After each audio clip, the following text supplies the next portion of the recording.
What is up, everybody? Welcome back to MLB Swing for the Fences. It's Monday, April 7th, talking today's 7-game, very cold MLB slate. Hopefully not cold for our lineups, but cold weather-wise, you guys get the deal. You know me, Draft Cheat, hosting today, and joined by the big man himself, Mr. Tony Niehaus. Got a sharp hat over there. It's Masters Week. Big T, how you doing on this Monday afternoon? Yeah, it's a big week, Masters Week. We got National Championship tonight, baseball tonight, basketball tonight, MMA, another pay-per-view, I think, this week. Monster Sports Week, and I'm pumped, as always. It's always fun. And NBA playoffs start next week, too, playing stuff like we were talking about. I absolutely love it. Yeah, these green hats. Masters hats is one of the green hats. We got a bunch of them in stock, too, if anyone wants one. Brittany, haven't got the I need to get Brittany a Masters hat.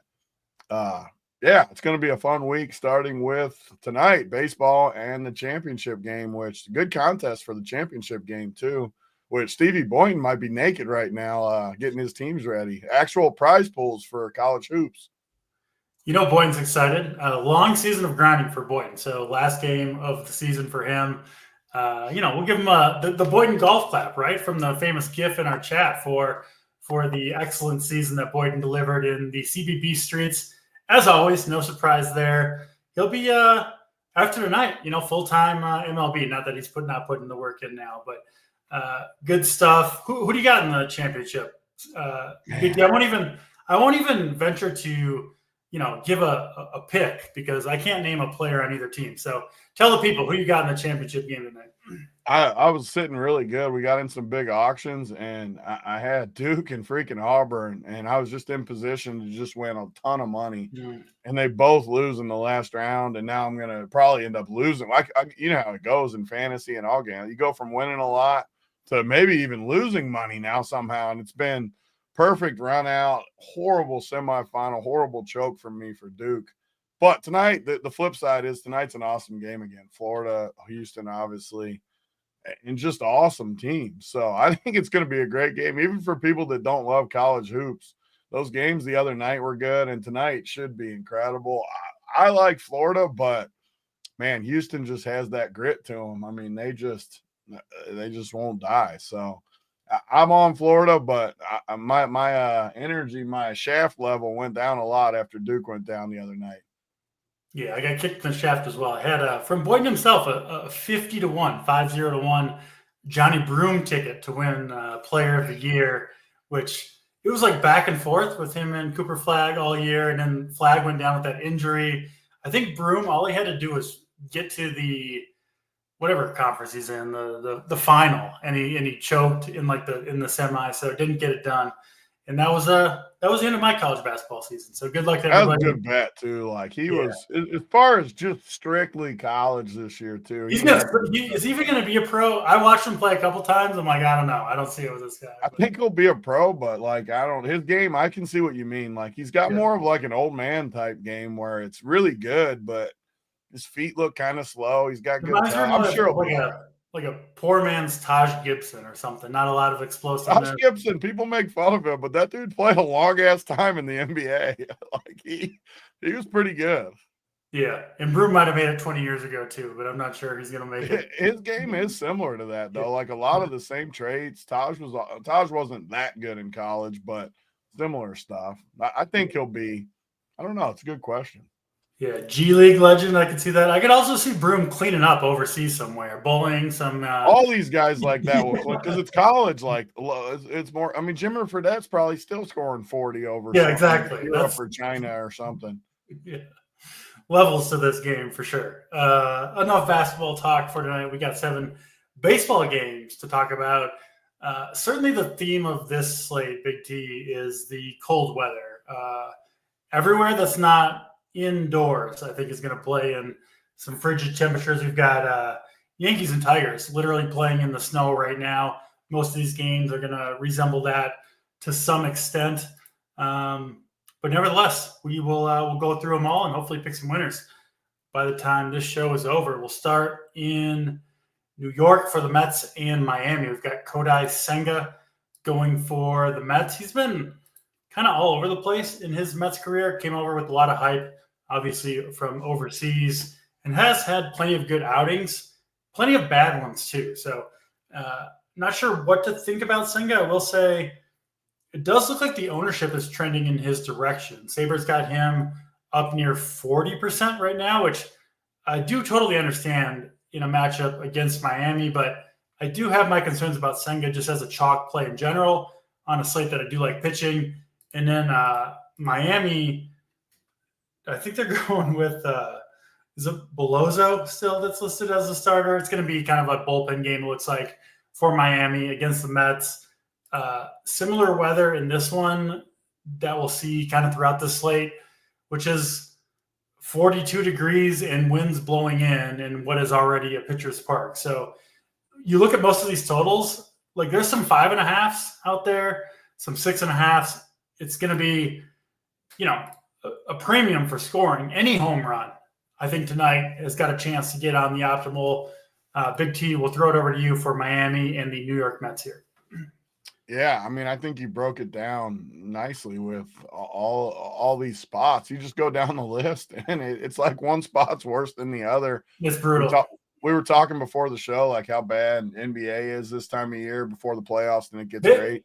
They're never going to change it, but like baseball should start in May, right? With all these, and it should end quicker too, because the World Series you get into similar in playoffs. It's a summer sport. It's a summer sport. It should be. It's never made sense to me. And granted, I'm not a baseball guy. You're more of a baseball guy than me, but I've never understood why you play all year, 162 games, and then you play it in the freaking freezing cold to finish it up, which they're never going to lower it. You said it. It's never going to change because of money. There's so many games. But baseball would be amazing if it was 100 games instead of 162, and it was all just summer. It's a summer sport. It doesn't need to finish in friggin' October. Or when's the World Series actually finish? It's like straddles October, November now. Yeah, I thought it was November. I didn't want to say something stupid, but I was pretty sure it was October, November, which is freezing. It's not baseball. And the summer when it's hot, that's when we love baseball.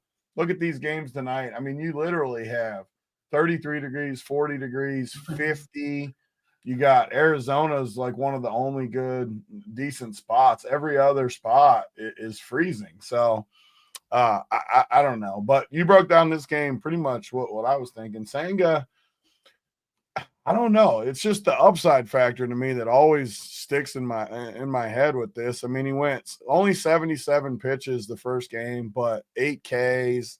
It wasn't a really good spot too, though, versus Miami, who has to be one of the worst lineups. And now he sees them again. I never know what to do with that. Where is it more of an advantage to the pitcher or the hitter? Honestly, I think it goes both ways. Depends on the spot. Sometimes the lineup just crushes them because they've seen it. They make better adjustments.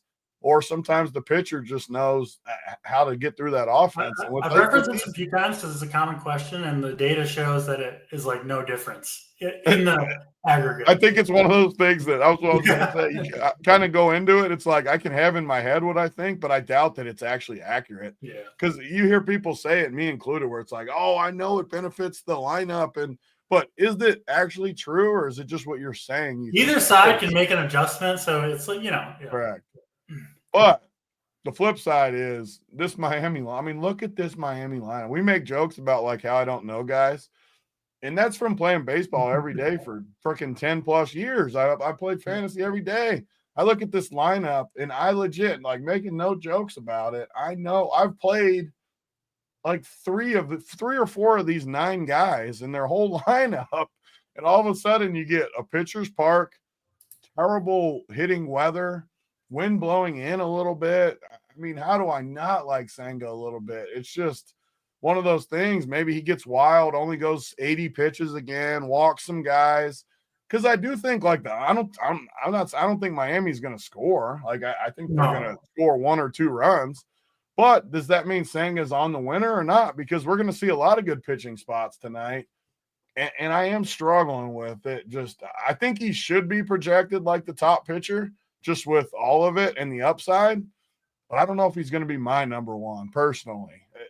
I'm playing 4 teams tonight I was going to say that too. Like for people that want to get in Masters contests, I just love playing these qualifiers. Like there's Did you talk about what we got going on for the Masters too? It's a big week here for Yeah. RPS, obviously for golf in general. So take the time. So absolutely, because golf, it's monster week. I mean, you got NFL like contests this week for golf. So we're rolling it all out. We got 4 shows this week instead of only 2. We got and some awesome stuff that we haven't had. But so tomorrow we'll have the normal Wiley and Keith from the PGA, probably at the course. I don't know if he's at Augusta. He probably is, though. He's there every week. Wiley and Keith. And then tomorrow night, you got AP and Snyder going to do a Saber Sim type show talking about the field, the ownerships, all that. And then Wednesday, we got me and JSU, probably one other person too, not sure yet who will be on in the afternoon, breaking down the slate, giving all our winners. And then Wednesday night, we're going to have premium show with some of the absolute best in the world, JBC and Bryce, which everyone knows. Bryce been winning 100K every single week in golf, and they're bringing in probably the number 1 player in the world right now, Sully Brochill. I mean, the dude has won everything for the last 2 years. If he's not number 1, he's right there with anyone in the world of fans. I've been looking up at Sully for more than you're not the only one. We have been looking way up too. It's not like right here and right here. He's way up here in every single sport. There's been a few the last couple of weeks where I have like nutted slate too, and I get like second in everything because Sully, he's freaking ahead of me. So, I mean, the dude is incredible. So that show, premium only, Wednesday night is going to be. I don't know why you wouldn't. When you're sitting there building your teams Wednesday night for the Masters, why would you not pull up Run Pure Sports? I'll be watching that one for sure. And see what they say. I mean, and they're 150 players, so they're going to go down the whole list for you, break it all down. And like always, you can get that RPS 15% off weekly, monthly, any of that. So definitely check it out. And like I was saying, so what I'm going to do, and I started this last week, but there's a $3,000 Millie Maker. I mean, almost everyone watching this probably isn't going to get in a 3,000. Let's face it, you're probably not getting in a 3,000 out there. But if you're playing baseball, they got $150 satellites to it every day. They got $9 satellites to $100 Millie Maker. And there's just so many qualifiers in the baseball streets down there that I'm just going to play almost all of them. I'm just going to put my baseball teams in there. And hopefully by Thursday, who doesn't want to watch the Masters? Even if you're not a huge golf fan, you have to like watching 4 days of the Masters.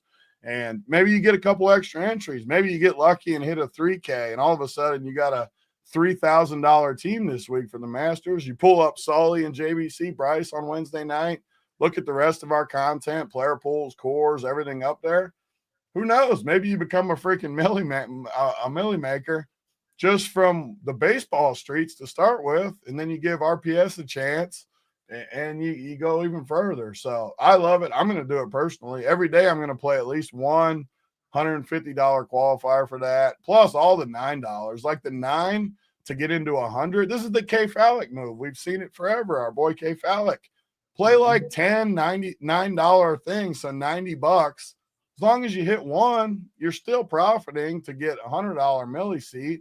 And who knows, maybe it's a night where you crush and you get 10 seats into it or something. And again, that's how you spend your bankroll up a lot. Like all of a sudden now you got 10 entries into a $100 Millie Maker. Who knows what happens? Maybe that leads to $1 million, and all of a sudden your whole life's changed from a $9 satellite. So that's what I like doing. In the chat, our boy Sam Bobendreyer says Masters or March Madness. The first 2 days of March Madness, I think, are amazing, but the Masters is the Masters. That's a tough one. You don't like March Madness at all, though. You're like Jay. What about when we're all? I'm not even sure what the intro music is to March Madness. When we're all together, though, what about those? When we're all sweating the game, you still like Masters better? Oh yeah. I don't know. I just can't get into college basketball. I tried, but Masters, different story. I'm not the biggest golf guy, but man, you got to love the Masters. All the stuff you said is true, especially the satellite stuff. Honestly, DFS is harder than it used to be. You and I have been playing for years and years. Yeah. But one edge there still is when you get, the overlays to the tickets, whether it's a lot of them are on DraftKings, but FanDuel has them too. You get in there, there's some overlay. You get yourself a ticket into the big dance, right? And try to win big. And that's one way you can kind of turn the dial a little bit in your favor. So definitely check out those satellites on DraftKings to get into big Masters tournaments. I've got a few tickets myself over the couple weeks of the baseball season here, and yeah, going to be an awesome event. See you laughing. What are you laughing about over there? They were saying I compared you to JSU, he said he doesn't even like pizza. I owe you. I do. I took it a little too far, I think, liking. DC at least eats like a normal human, not like Little John. Little John. I'll never eat like Little John. That's for sure. The warm water thing. That's the thing I really get stuck on. The warm water is one of the worst takes ever. Can you imagine just going over to the faucet and just getting warm water and coming back to do a show? I drink a lot of water, but my man, just put some ice in the water and then you're good to go. I bought the guy a $600 ice maker for a wedding present or something. He has it at his house and he doesn't use it. Yeah, can you imagine, seriously, going to the faucet, getting a glass with the ice maker with little ice cubes, what do they call them? The little, like Chick-fil-A, or what do they call it? The little ice pellets. I call them Pizza Hut. Pizza Hut was like the inventor of that shit, I swear. Yeah. So the little Pizza Hut thing, and you just leave your cup with no ice in it. And then be proud of it on top of it. Yeah. Unbelievable. He does some strange things that JSU, but to bring it back to baseball, you talked about Sanga. I don't think he's a bad play here, but he is like honestly, kind of the Japanese pitchers in general like this, like Yamamoto and Sasaki, where they just get wild sometimes. They get pulled early. They don't go quite as deep into games. When they're on their game, yes, the strikeouts can be there, but he's not Japanese. But Blake Snell is another pitcher I throw in this bucket where you want them when nobody else does, right? Because they can strike out 11 or 12 guys in a game, but they're way more prone to underperforming, Sanga is, than I think the other top pitchers on the slate. So I don't want him when he's going to be, what the current ownership looks like 40% ownership on Sanga as the highest owned pitcher on the board on a night where there are a lot of pitchers I like. I'm probably going to go in a different direction than Sanga. That's not really to talk about, talk anyone off of Sanga. If Sanga's your guy and you like him, he's right up there, right? Point per dollar wise in the projections, and he should be. So I think it's more just how good pitching is tonight too, and how good the situations are. There's going to be a few guys we get to that are just, in my opinion, a little bit better plays. I guess to sum it up, in my opinion, Sanga is more likely to beat himself than these other pitchers are, where he's just not going to throw strikes and he won't go deep into the game. And listen, if he's on his game, he'll probably mow through this Miami team. I'm on the record all season long. I think this Miami offense lineup is the worst in baseball. So if you want to play Sanga, again, no problem with that. Probably going in a different direction for the majority of my lineups here. Offense here, T, did you mention hitters you like? The truth is there's not going to be very many hitters that we're just in love with tonight because of the conditions we've got to play in. But any hitters standing out to you here, Miami and New York Mets?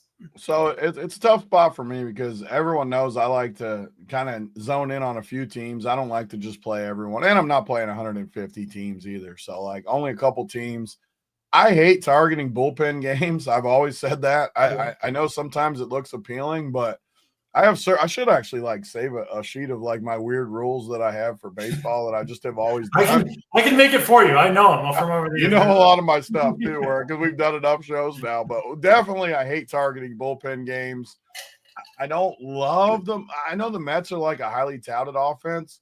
I don't love their offense though. Yeah, do I like Lindor, Soto, Pete Alonso? Yeah, of course I like those guys. But everyone's gonna like those guys. You can play them. They're expensive. Pete Alonso would be my favorite if I had to pick one just because of the upside. But like you said, it's going to be 30s or 40s. Wind's going to be blowing in a little bit. There might even – is this one of the games with even a little bit of snow or something similar, misty type stuff projected? It's just not a hitting atmosphere. And on nights like this, I'm just going to target different spots than that. So for me, I'm not going to have hardly anything. If I do, it'll be a one-off or one or two guys from the Mets Definitely not a full stack, though. Pete Alonso would be my favorite. My favorite, like, cheap would be – I mean, I don't really even like it. It would be a cheap guy. So Acuna, that's Acuna's brother, right? Or no? Yep. Yeah. I got to be careful now after the Max Muncy fiasco last week, but I thought it was Acuna's brother. I don't know. One of the cheap guys at the bottom of the lineup, Pete Alonso, would be kind of where I'd go, but it's another spot. I might play one Sanga on my 4 teams. I might sprinkle like a one-off if I need it, but don't love this game at all. Yeah, I echo most of those sentiments. This Mets team, there will come a time, probably not too far from now, when they get red hot, right? Lindor, Soto, Alonso, Vientos, Nimmo, and you're going to want to play this Mets team, for a 2-3 week stretch where they just tearing the cover off the ball. I don't think that's right now. The results kind of I think it's going to have to warm up a little bit for these guys, especially in that stadium. So I'm with you. Mets are fine. I think you just said another good baseball strategy too. Like, there's nothing that says you can't. And some people don't believe this. I'll say it. Maybe it's another just Big T thing. But when guys get hot, when lineups get hot, just bury them. Like, the Mets are so talented. They're a little cold right now. They haven't been hot. Like DC said, once they get hot, just bury them. Just play them every day. They're going to go on a hot streak for sure. Like a long hot streak too, where like for a month, they score 10 plus like 12 times or something. Like, it's going to happen. Wait for it. Lindor looks, again, we always say this and then they come through, but he looks a little bit lost at the plate right now. I swear with these guys, dude, like, they don't work as hard in the offseason. I've seen it with Jose Ramirez forever too. They work themselves into form because the season's so damn long. They're like, I'm not going to whatever before the season. I'm going to come in and crush. Once I get it figured out, I'm going to pick it up type thing. Makes sense when you got to be there for 152 games to, not come in. You don't want to burn out too early in the baseball season. That's for like sure. Shaq, right? He wouldn't even get surgery in the off season. He's like, I got hurt on company time. I'm gonna recover on company time, or whatever he said. Yeah, I like it.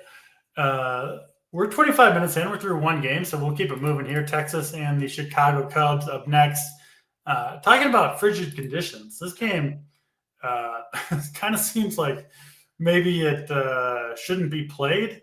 I'm seeing 32 degrees and 20-mile-per-hour winds blowing in Chicago. I look at a number of different things in terms of park factors.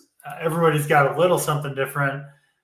I can't ever remember seeing a park rated this low for an offensive environment. They've got home runs down 52%, runs down 30% overall. I mean, I think it was just yesterday.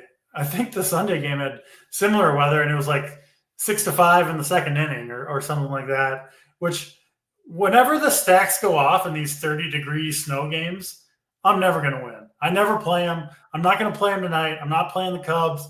I'm not playing the Rangers. You got the hitters. Eovaldi on the hill for Texas, who had, one of the best starts of his career, 9-inning complete game shutout against your Cincinnati Reds. Now, it was in the midst of 3 shutouts in a row, so I think that might have had something to do with Eovaldi's success. But you got to give him credit, 42.9 DraftKings points back on April 1st. Just 99 pitches, so I'm not worried about fatigue. He's got an extra day rest in there. But, when you're coming off that type of game, I feel like I've got to do the due diligence and dig in and see, maybe Eovaldi got a new pitch or something's going on with him. I didn't see anything with Eovaldi. He's going to be the same guy that we've seen the last 3 or 4 years, which is a good pitcher. And he's, in an environment just impossible to score runs. So I do think Eovaldi pitches well here, but I wouldn't expect the same success, obviously, that he had last time out. And then Justin Steele going for the Cubs, throwing from the left side, coming off a pretty good outing against the A's, 6 Ks in that one, 7,700. I think both these pitchers are fine. But even when you get this cold, I even worry about the pitchers a little bit, like not being able to throw strikes. You can't feel the baseball, can't necessarily go as deep into games. I don't love it when it gets this cold, but certainly due to the low run totals, these pitchers are both going to project well, right? There's just no question about it. What are you doing, Big T, with Texas and Chicago Cubs here? Yeah, I mean, you described it again pretty perfect, where you're going to have to pay attention to the weather, because if this game for sure plays, which I think is a little bit uncertain right now, like if it starts like actually snowing, this is like the very, very edge of what they're willing to play a game in terms of bad weather wise. So yeah, this early in the year too. Like, I mean, there's a lot of time left to make up a game. Even if I know in the Discord, it's always like, oh, it's Texas coming back to Chicago. They can find a day to play a game. Yeah, correct. Exactly. Like, I kind of think this game just doesn't go. But it's a clear cut for me. There's no chance I'm playing any offense from it in weather like this. Just like you said, if it goes off, I just lose that day, which is fine. Yeah. But the pitchers, I mean, at these price points especially, they're not going to be my favorites again. I still do have two guys I like more than these guys. But, I mean, they're 100% in play for me. If I'm confident this game plays, because Eovaldi's got 2 starts now even. The first start was versus Boston. 9 strikeouts. 2 in a row. Yep. And I've always liked the Eovaldi. Yeah, he's been a better real life big game pitcher than like fantasy most of the time. But who knows? Maybe he found something and it just clicks for him. And in this weather, I'm just tempted. I mean, you got the weather coming in, but like I said, it probably won't even matter. I think the game, why in the world would they play this game tonight? I have a feeling it just gets dinged. But pay attention, be in the Discord. If it looks like it's going to go, especially, like I said, I got 4 teams. I would make one team with probably both of these pitchers on it. Just roll the dice that it goes, play some bats, because they're so cheap. 87, 7,700 in this weather where it's going to be a 2-1 game. Have to do it. But I do agree, too, as well with you. I do downgrade the pitchers just a hair, similar to Sanga, too, right? Where I think their floor is somewhat safe, like against Miami's lineup in the other game with the weather here, but I don't trust the ceiling as much in this weather. They're going to have a little shorter of a leash because it's cold. Maybe they can't grip the ball. They walk a few extra guys or something. So it seems like you get a lot of like weak ass ground balls in these type of games, which doesn't benefit anyone fantasy wise. 100%. So I'm in agreement, but similar to Sanga, I'm going to put them all in my pitching bucket. I'm going to wait until a little closer to the game time. And another thing about this slate, you got 3 early games and 4 late games. Huge difference, which matters more in the NBA. Way more. There's a chance we won't have all the late lineups. The early pitching and stuff, I think, is pretty good compared to, I think the hitting's a little bit better late in the night. You can definitely tinker around with playing pitching early and just wait for the late lineups and kind of shelve some late. I do like late pitching too, but I'm just saying to spread it around. So I'm with you though on this game again. Yeah, the Cubs. I mean, they're putting up runs even in the frigid Wrigley tundra. Like they seem to be scoring 5 or 6. You think they're just like a wagon this year, or are they just starting hot? They're definitely way improved. I mean, I didn't expect them to do this. Because they're pounding the ball, like crushing. I don't think they're nearly as good as they've shown, but they're going to be a drastically improved offense for sure. So, like Kyle Tucker's 6,300. Yeah, which I mean, you're not getting any discount there, right? He's a great player, but that's like pretty close to the max salary, and I don't think he's quite a max salary player. Compared definitely to not in the frozen tundra. Yeah, exactly. So no Tucker for me. I'm sure he'll be on base 3 or 4 times again and get there as he does seemingly every single day. That's I kind of hope they just cancel the game so I don't even have to play the pitchers or like any of it. I kind of hope for that. The thing is, I mean, we're coming up on 2 hours before this game is scheduled to go, which means they're opening the doors, and the weather's not going to get any worse. If they start this game on time, they're going to play it. They've just decided that they're just going to play through the cold and it's not going to be too wet or anything like that. So,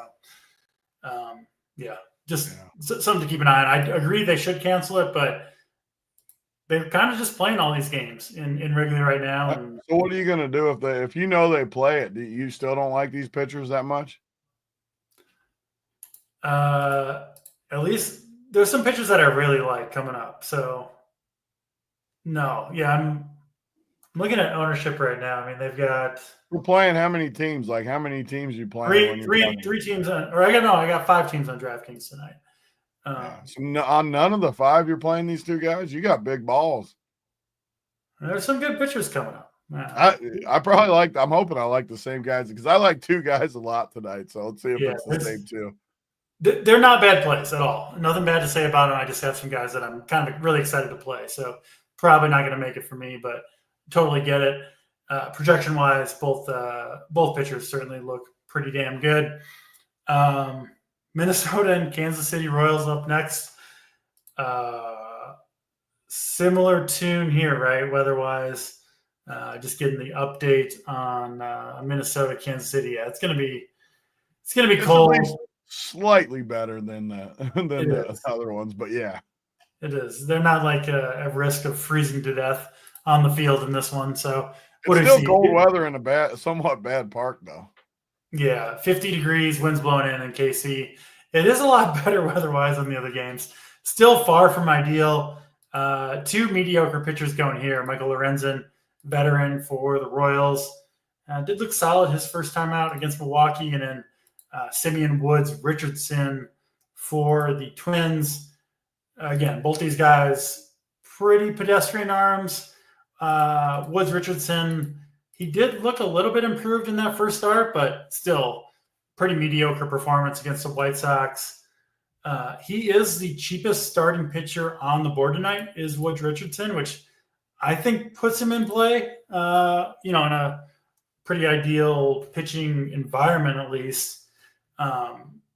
So yeah, I'm okay with Woods Richardson. I'm off Lorenzen, but again, we got 3 later games coming that all have at least decent or indoor weather.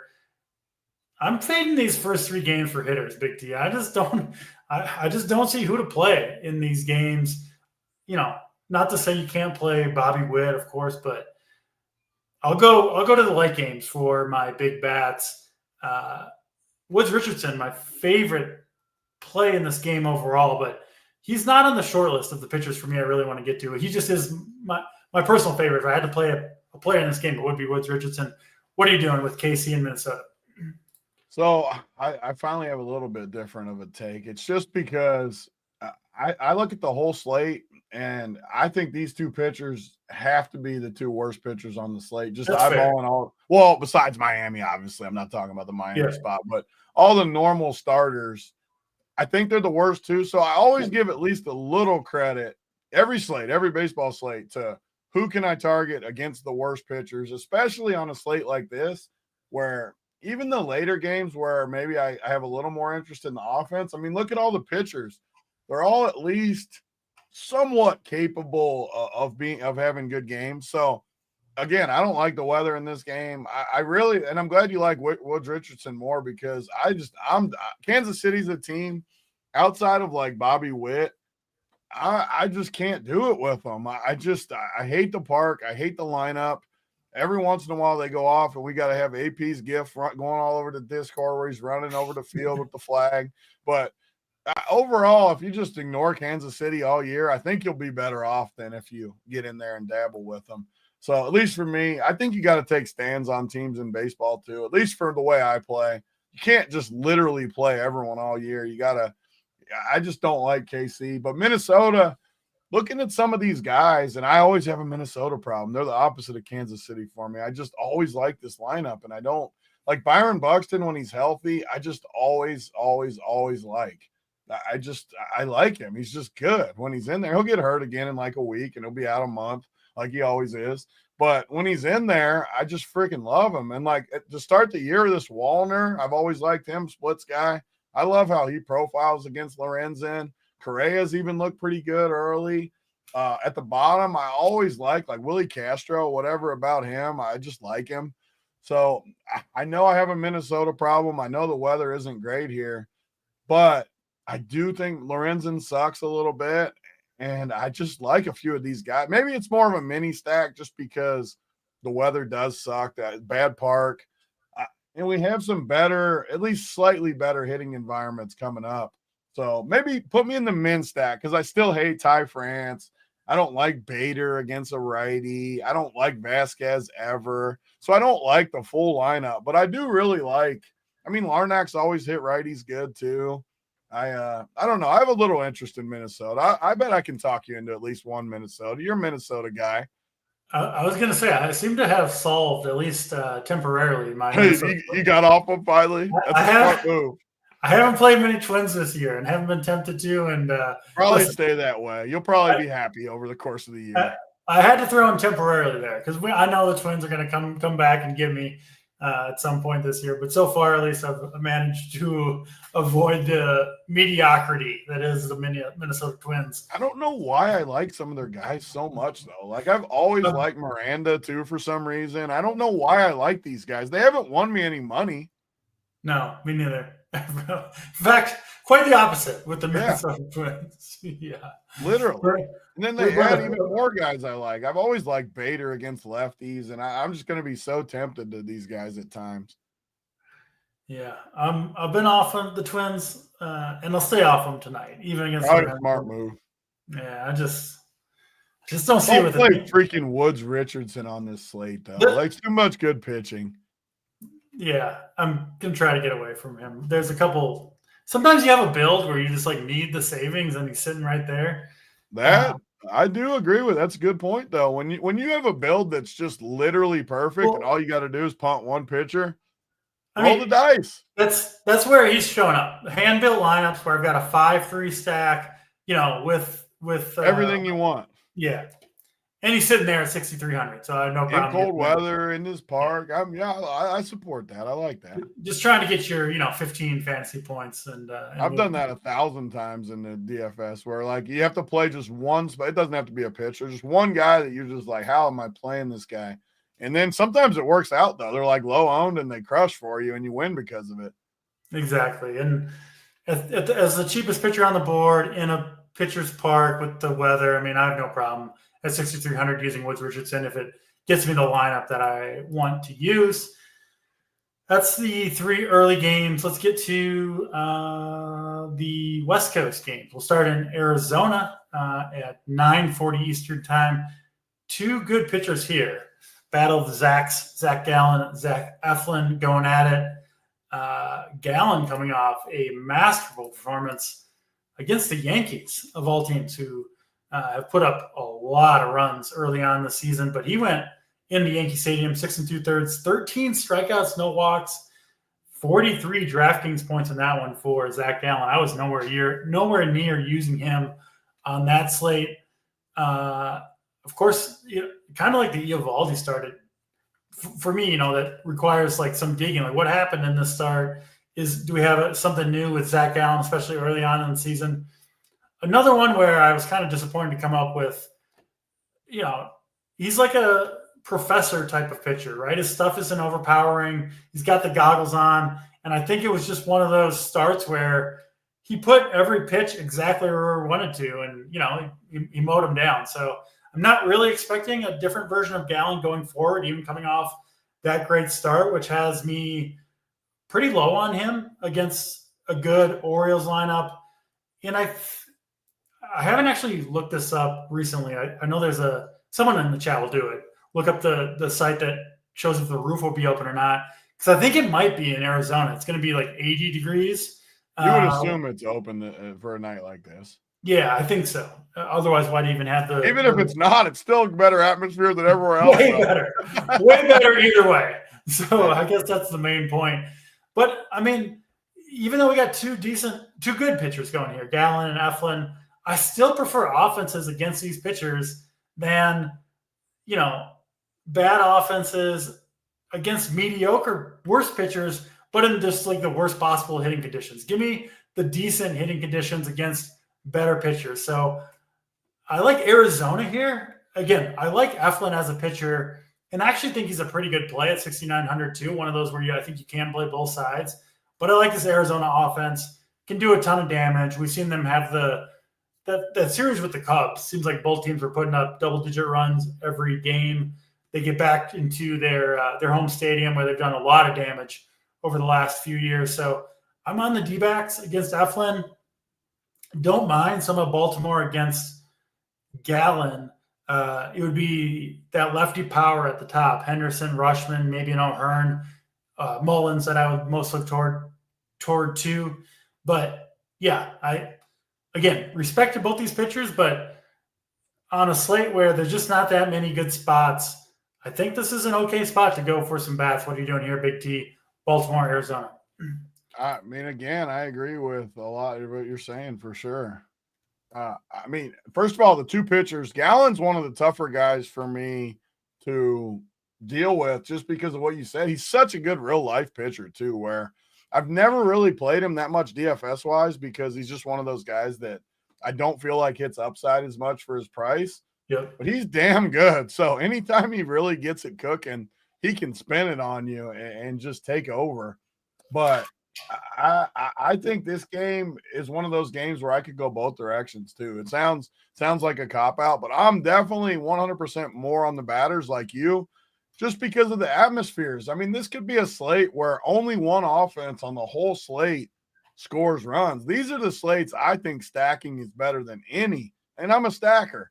But when it's like this and every game's 3-2, 4-1, and then once one team scores 12 or something, you just literally win every dollar. So I got to go with you. And it's mainly just looking at these lefties for Arizona. I mean, they can run out 3, 4, 5, like five or so lefties against Eflin. Is Eflin reverse splits or something or no?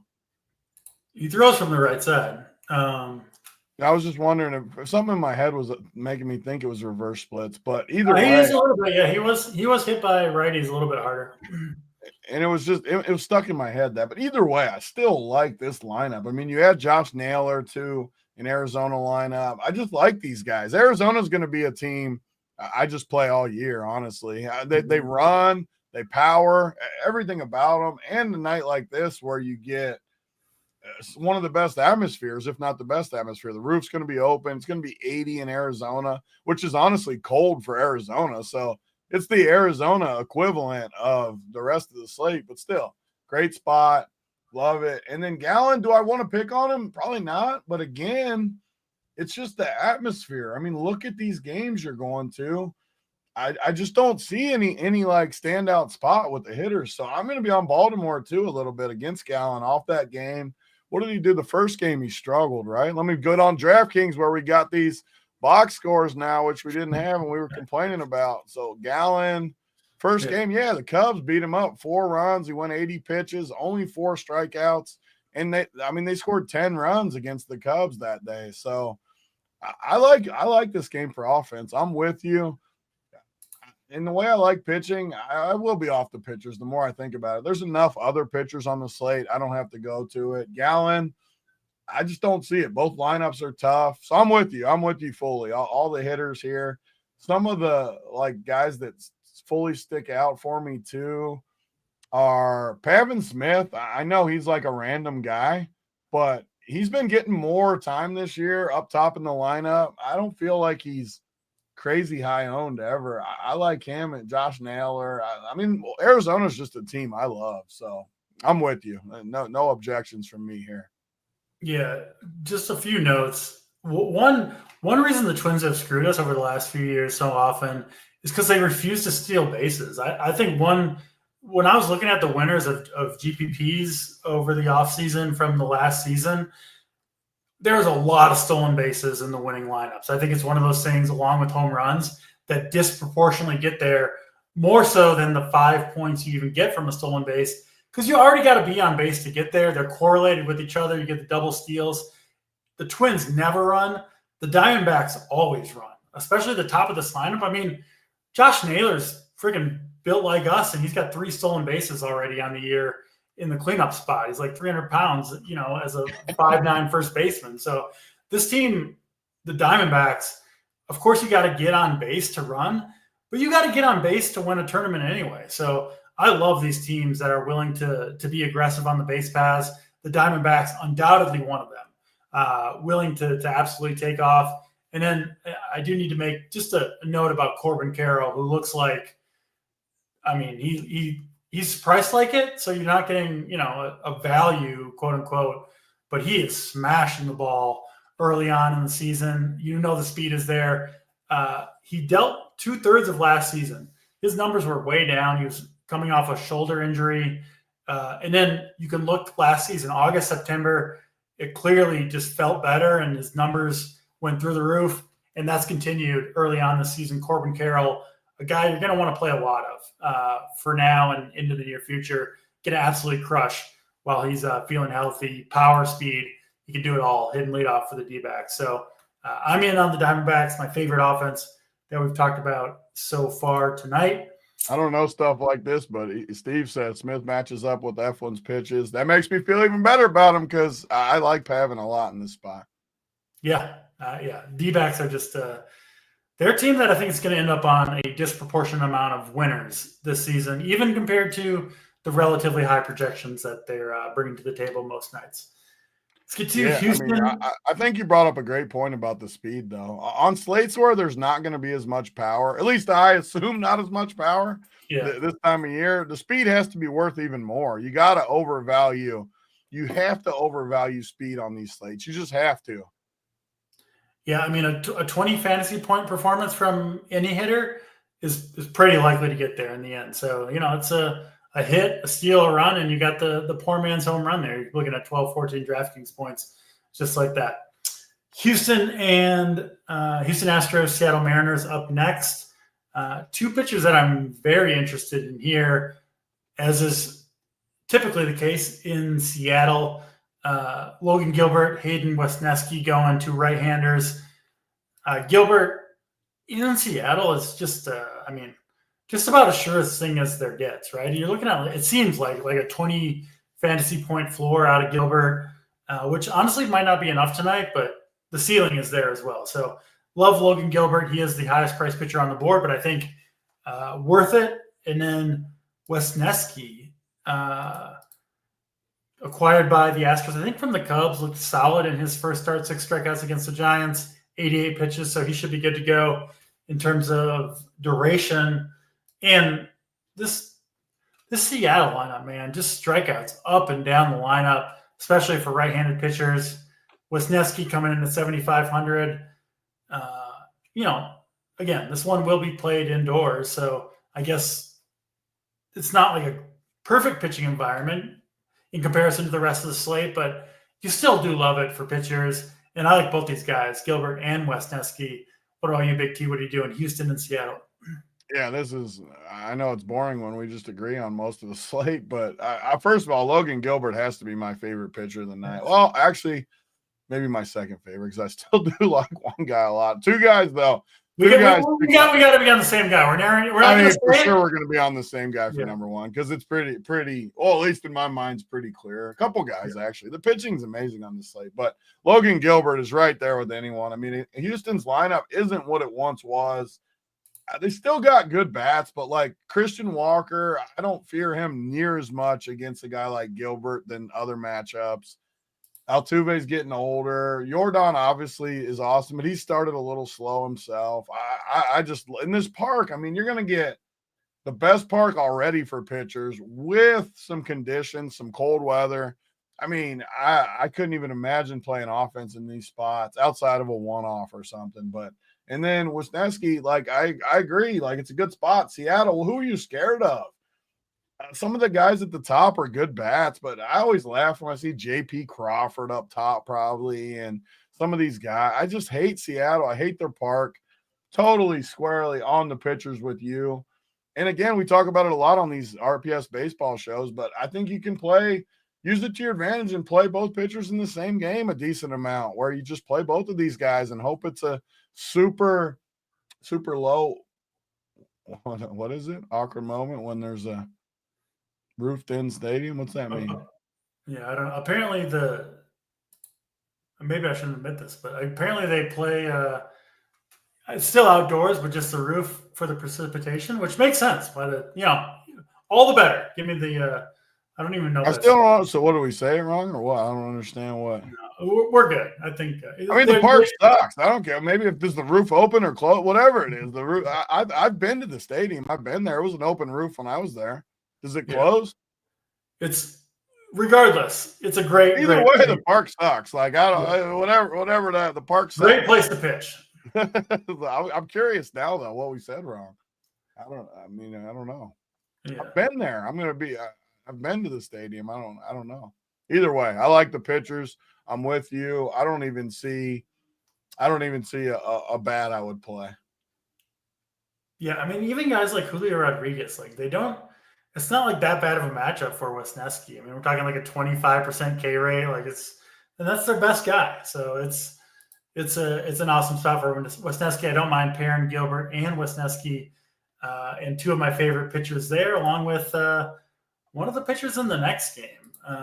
San Francisco and the Cincinnati Reds, two right-handers going at it. The veteran Logan Webb has pitched well in San Francisco. Seems like about as long as we've been playing MLB DFS. And then Hunter Green pitching for the Reds. I'll come out and say it. My favorite pitcher on this slate, 8 strikeouts in each of his first 2. He looks awesome. And honestly, I think it's one of these 2 pitchers that you're on, Big T, but I don't know for sure which one it is. Or maybe we got the next game because this is a pitching loaded slate. But I've got more to say about Hunter Green.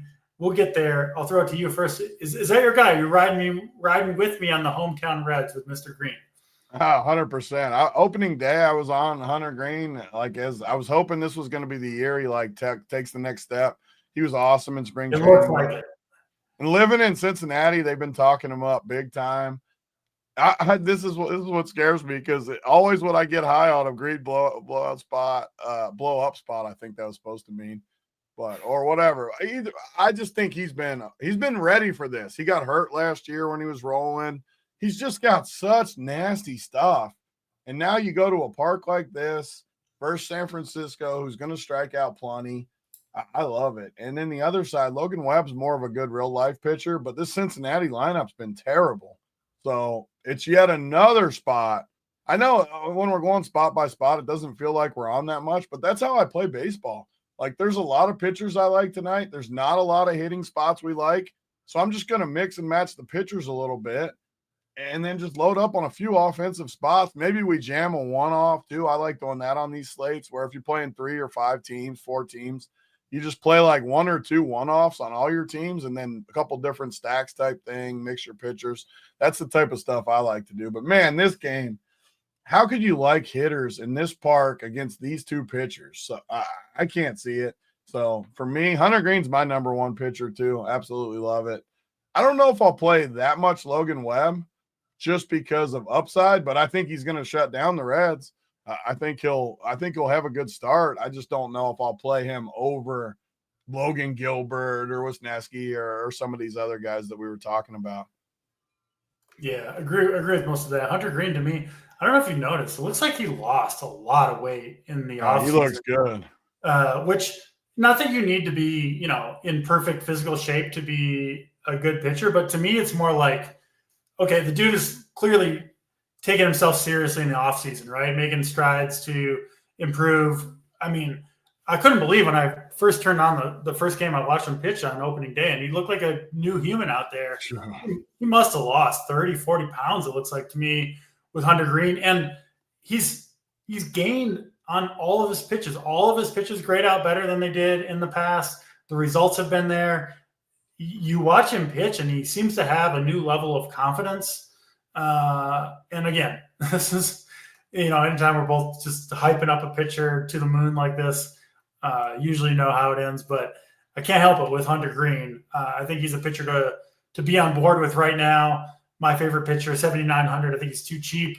And I mean, wouldn't you way rather have Hunter Green than Kodai Senga? I mean, even just straight up. Yeah, 100% with one team for sure. Like 100%.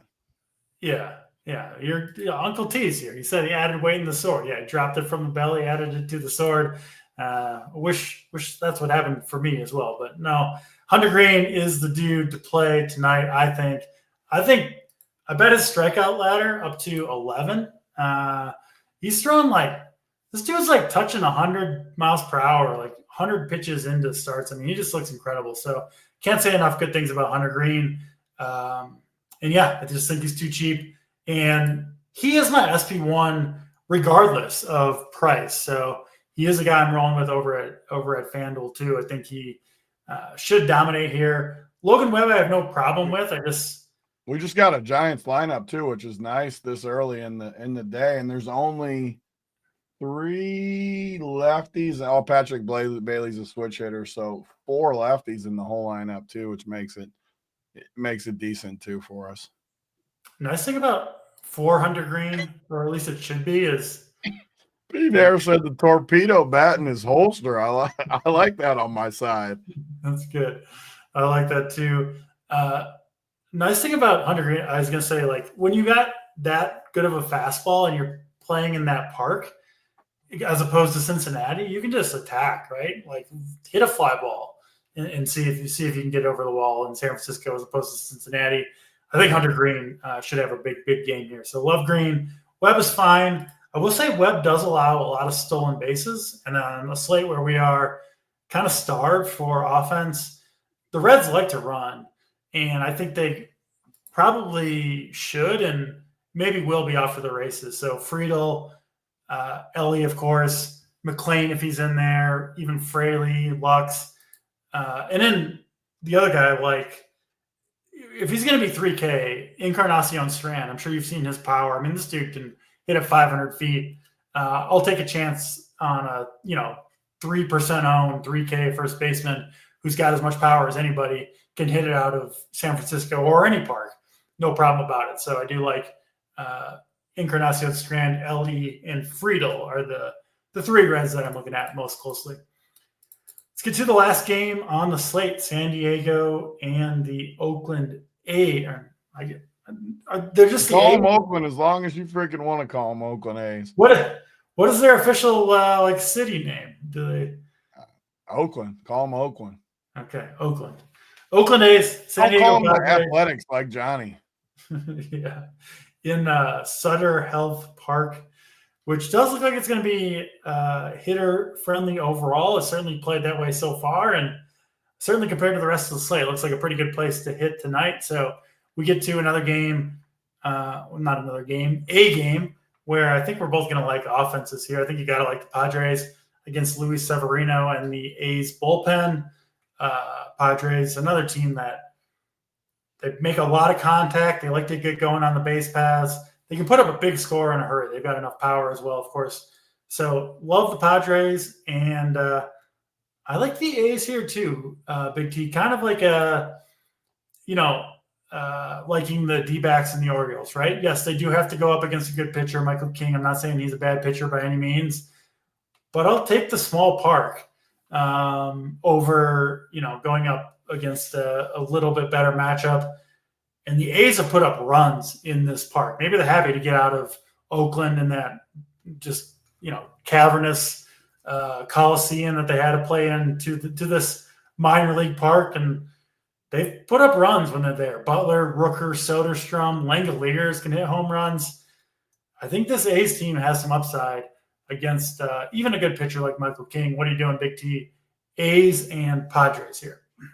Yeah, again, everything's slate dependent. And with so many spots tonight that are very cold, very tough spots, you have to pick some spots to go with. You can't fade it all. And this park could be one of the sneaky gems of the whole season, honestly. We've been talking about it a lot in the Discord, all that stuff. And you just look at all the totals tonight. I mean, you got, a bunch of 7s. You got a 6 in the Cubs game, 8.5 in Arizona, the other game we liked. 7. But then this game, you get an 8.5 again. So the 2 games that we both kind of like are 8.5, which, again, that doesn't mean everything. It's still baseball, highly variant in all areas. But I think this park is way better than people think. You look at the game line, too. San Diego, I would think with this lineup and with King in there, should be a bigger favorite than they are. Let me pull up I have the totals up right now, but so for like the money line, I mean, you're talking San Diego's only like in the 150s, which I like Oakland. I mean, even on the odds page, it says Oakland. Why is the abbreviation ATH was what I was wondering. It's the Athletics. I don't think they have an official. Oh, I got you. That's why then. So there's no Athletics. See, you enlightened me there because I thought it was Sacramento and I say Oakland, but I don't think they have like an official city associated with them. It's Oakland. We're calling it Oakland still, even though they went. But I think they're the sneaky team of the night. I know Michael King's good. I like Michael King. Me too. I respect him a lot. But it's slate. It's slate dependent. It's the late game. You got decent weather. I mean, all things considered on this slate, decent weather. I love this, though. I love this game, both sides. And like you said, it's the latest game of the night. Get all your pitchers going. I might even like this spot more than the Arizona spot just because the two guys, I do like the stolen base component from Arizona, and I like them a lot too. But I think you can shove this game, play pitchers in other spots, and then there's a lot of guys in this game where they can steal too. The A's have guys that can run. You have everything you need in this late game. So I'm with you fully. I'm not going to play the pitchers in this game because of that too, and we like other pitchers. Even though I like Michael King, I'm not going to him on this slate against the A's.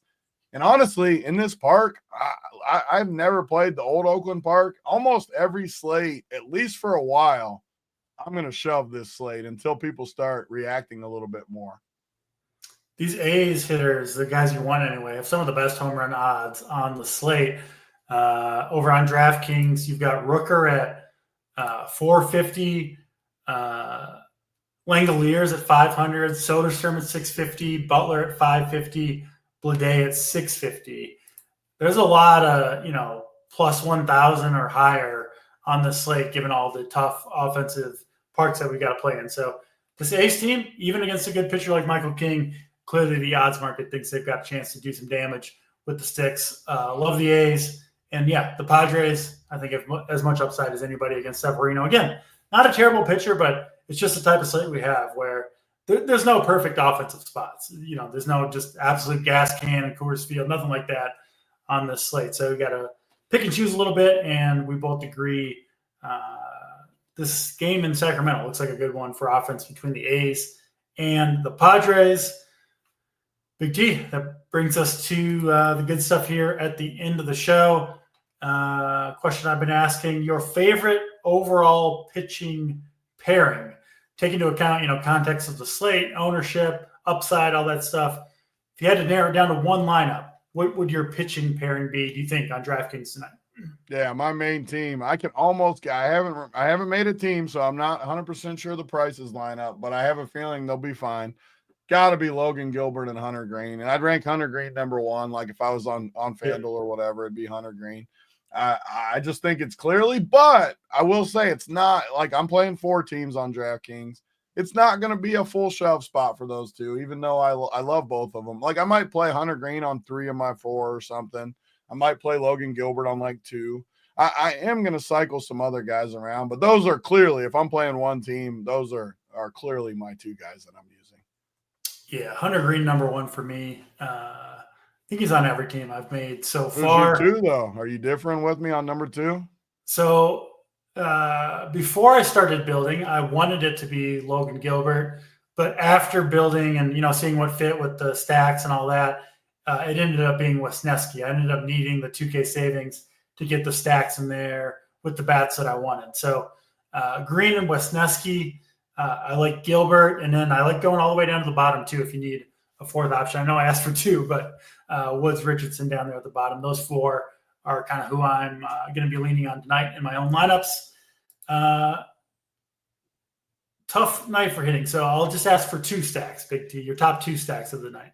I won't press it for 3. It's hard to come up with. It's definitely tough night for batting. I mean, some nights are easy where you can just be like, "Oh, I love this team." Honestly, like I want to go with your contrarian stack. That I think the Reds are like insanely contrarian, and maybe it's just my hometown bias because I want any sort of nudge on these slates because if you just go in like the Padres are going to get a lot of ownership, Arizona. These teams are going to get owned where they should be. So you're not really like separating all that much from them. And I'm going to play them too. Don't get me wrong. I said I like that. I like Arizona.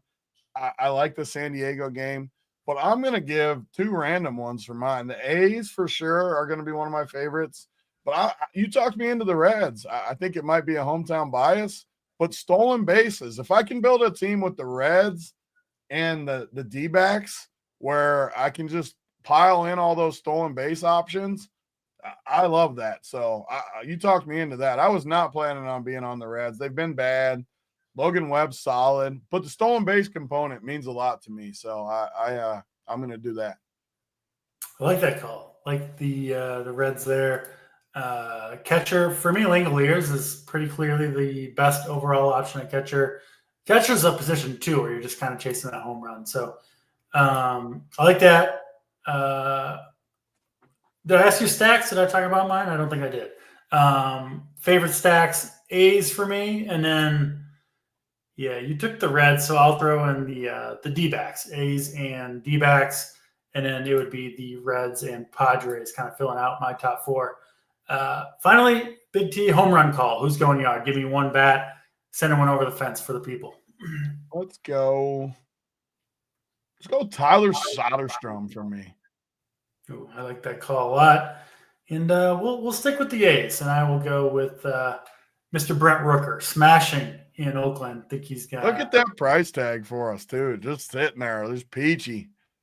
Yeah, no problem about it with those A's bats. Hopefully they do some damage against Michael King. That'll do it for this Monday show. We'll be back same time, same place tomorrow. Enjoy baseball, national championship, whatever you're doing tonight. Of course, hit the like button if you're watching. Good crew. Thanks for the support.